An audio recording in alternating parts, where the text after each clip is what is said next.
avait établi prophète des nations.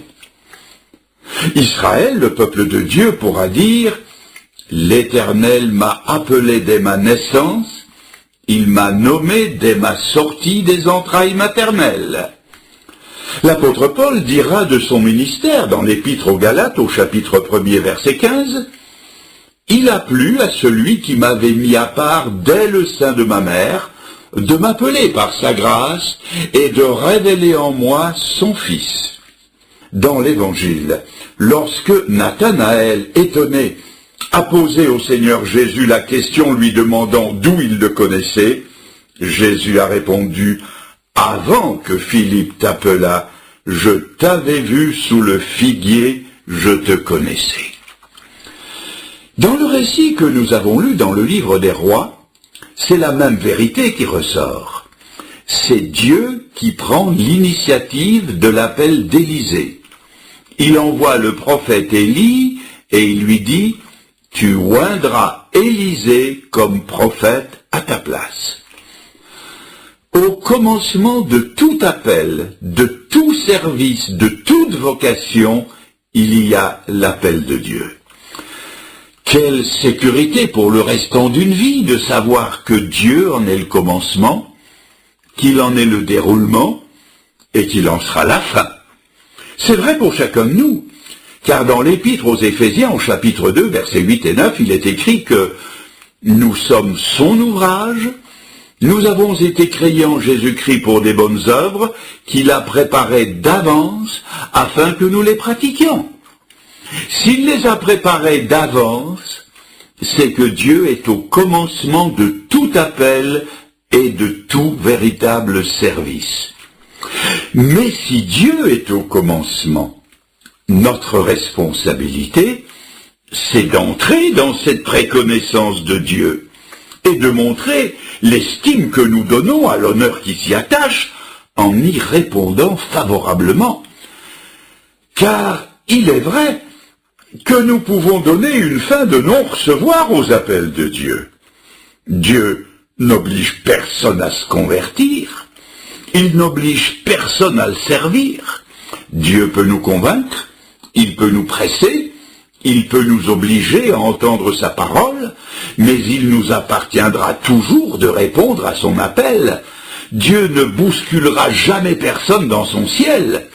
Personne ne sera sauvé contre son gré, et personne ne servira le Seigneur de force, et cela est ici illustré dans la biographie du prophète Élisée.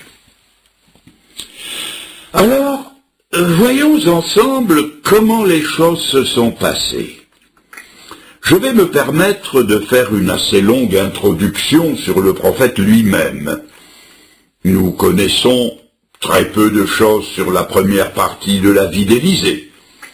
Il avait eu certainement des parents pieux qui lui ont donné un nom avec une signification spirituelle, car Élisée veut dire « Dieu est salut ».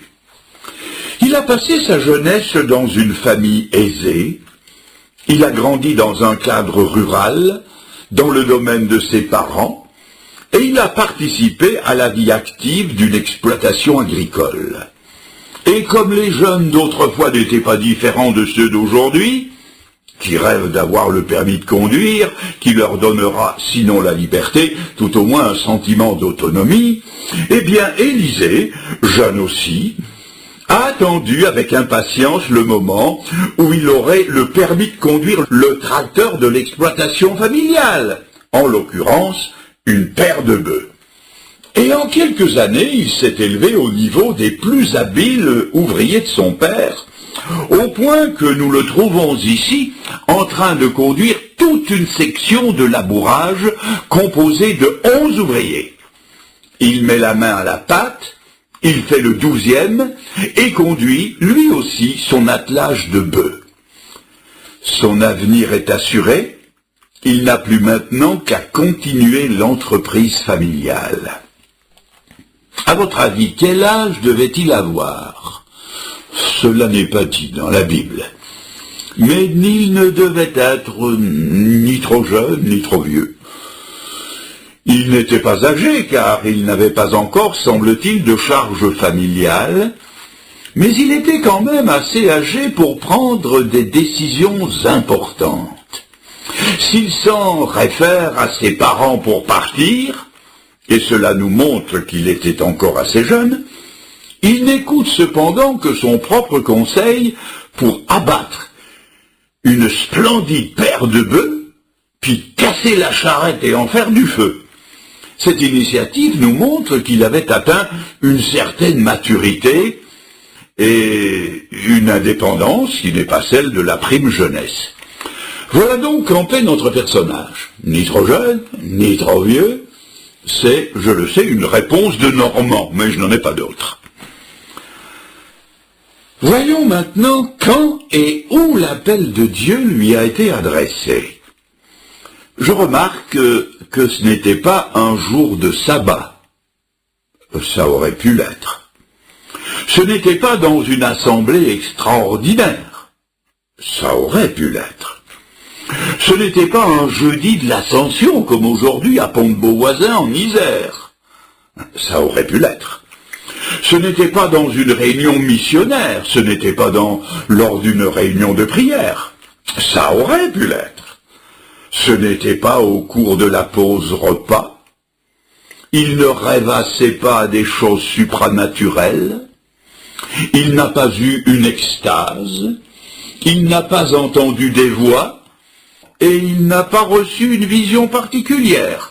Remarquez que ça aurait pu l'être.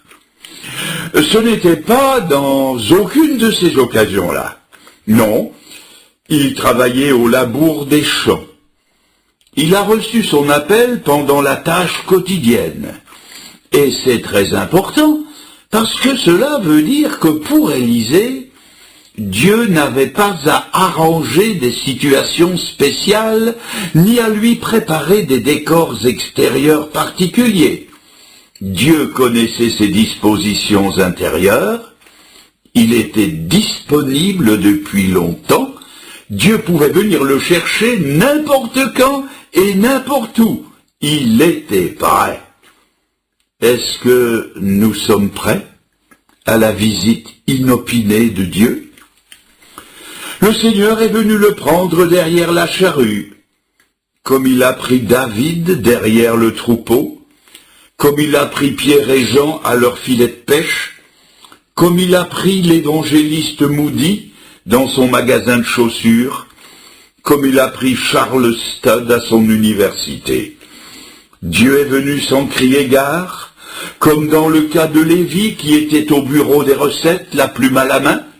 Le Seigneur est venu et lui a dit « Suis-moi ».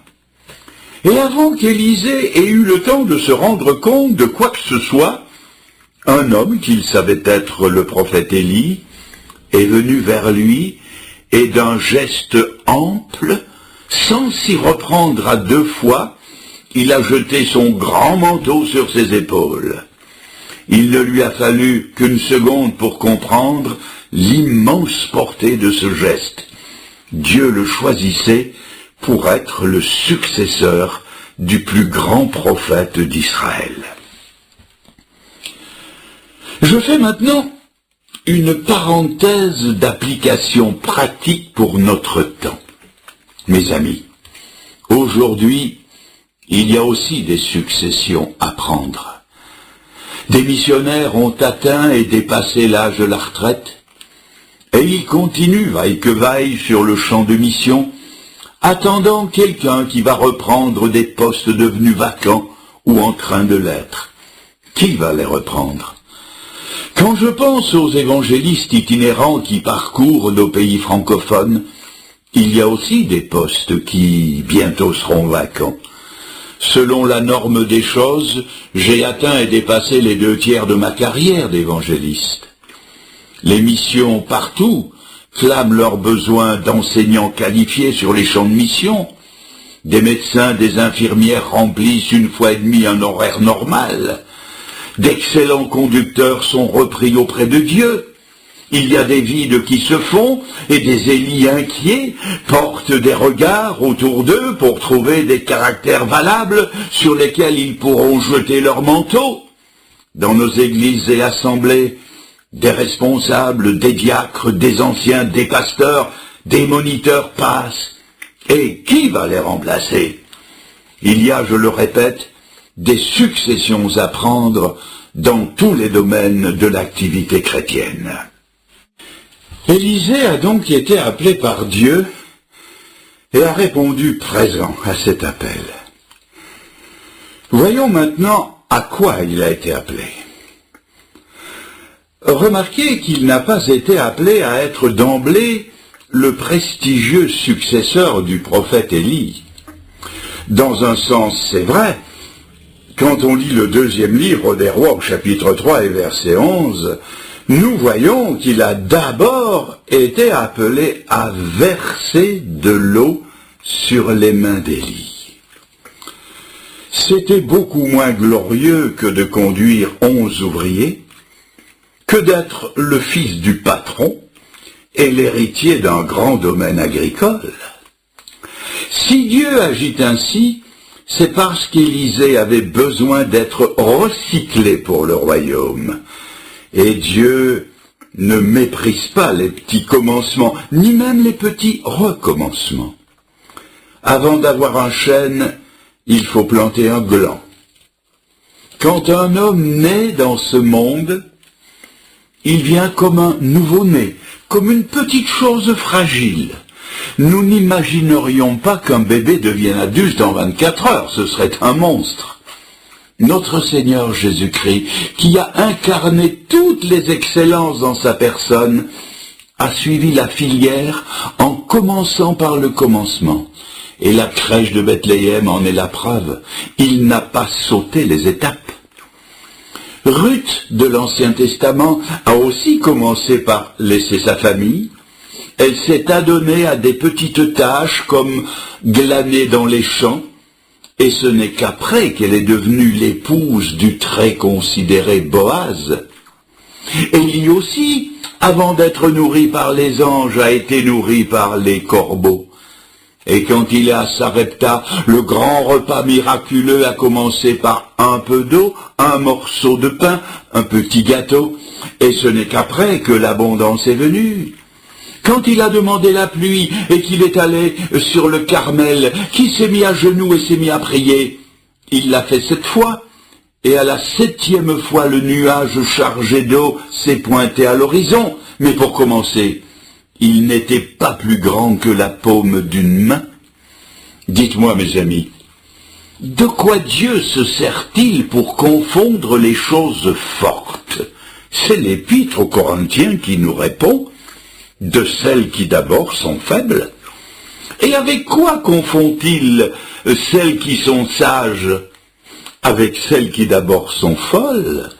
Et celles qui sont, ne les confond-il pas avec celles d'abord qui ne sont pas?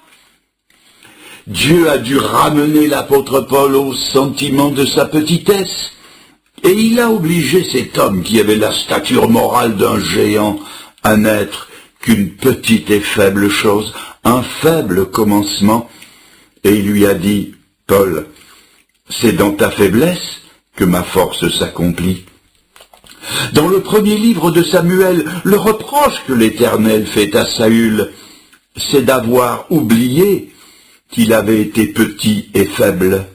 Il lui a dit par le prophète Samuel, « Lorsque tu étais petit à tes yeux, l'Éternel t'a oint pour roi sur Israël. » À cette époque, Saül était humble, il ne voulait même pas devenir roi. Il a fallu aller le tirer de force derrière les bagages où il s'était caché. Hélas, cet esprit d'humilité l'avait quitté, et Dieu l'a rejeté. Dieu s'est alors choisi un autre roi dans la famille de Jessé qui avait 8 fils. Quelle prestance avaient les 7 premiers, au point que Samuel, le voyant, n'y a rien vu. Dieu voulait le 8e, le plus petit, l'adolescent. Et c'est de ce petit jeune homme que Dieu a fait un grand roi. Et il le lui rappellera plus tard, son petit commencement, en lui disant « Je t'ai pris derrière le troupeau ». Moïse aussi était trop grand pour Dieu. Il avait été élevé à la cour du Pharaon dans toute la sagesse des Égyptiens. Il a dû tout recommencer, tout, en gardant les